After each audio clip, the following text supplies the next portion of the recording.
नोटबंदी मामले में सुप्रीम कोर्ट की 5 जजों की संविधान पीठ ने 4-1 से के बहुमत से फैसला दिया है और नोटबंदी के फैसले को सही ठहराया है। इसी मुद्दे पर पक्षकार बनाने की मांग की गई थी कांग्रेस नेता जया ठाकुर की ओर से, और पक्षकार थे मामले में। और जया ठाकुर जो याचिकाकर्ता थी, उनके वकील हैं हमारे साथ वरुण ठाकुर। सर, इस फैसले को कैसे देखते हैं? और एक बड़ा झटका है इस पूरे केस में, क्योंकि कहीं ना कहीं यहाँ राजनीतिक रंग भी देखने को मिला था जब पी चिदम्बरम याचिकाकर्ता की ओर से सुप्रीम कोर्ट में पेश हुए थे बतौर वरिष्ठ वकील।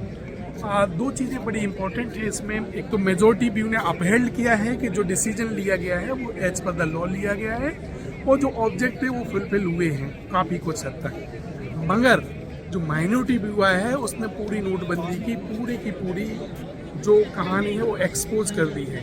उन्होंने बताया कि ये जो डिसीजन लिया था विदाउट एनी लॉ के बेसिस लिया गया था, बल्कि अगेंस्ट द लॉ लिया गया था। जस्टिस रत्नम की बात आप कर रहे हैं? जी बिल्कुल, मैं माइनॉरिटी व्यू जो सिंगल जज जो 4-1 से में जो एक जज हैं उनका जो व्यू है वो आप कह रहे हैं। हाँ। लेकिन जो 4 जजों का जो फैसला है वो कहीं ना कहीं आरबीआई का जो फैसला था, सरकार का फैसला है, उसमें सुप्रीम कोर्ट का कहना है कि वो पूरी तरह से स्वतंत्र हैं, और हमने फाइल जो मंगवाई थी उसको बाकायदा एग्जामिन करने के बाद हम ये मानते हैं कि नोटबंदी का जो फैसला था वो बिल्कुल सही था।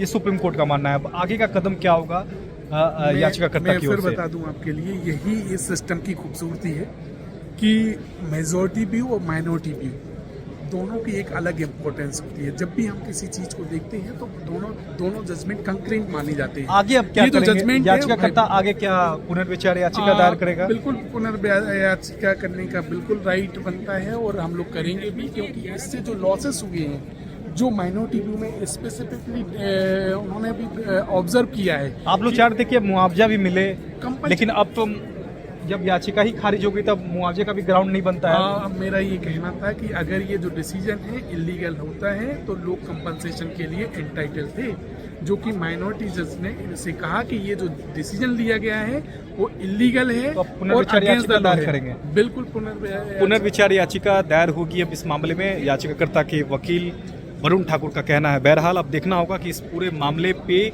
आने वाले दिनों में इस मसले पर विराम लगता है या फिर इसे तूल दिया जाता है पुनर्विचार याचिका के जरिए। सुमित कुमार, भारत 24, दिल्ली।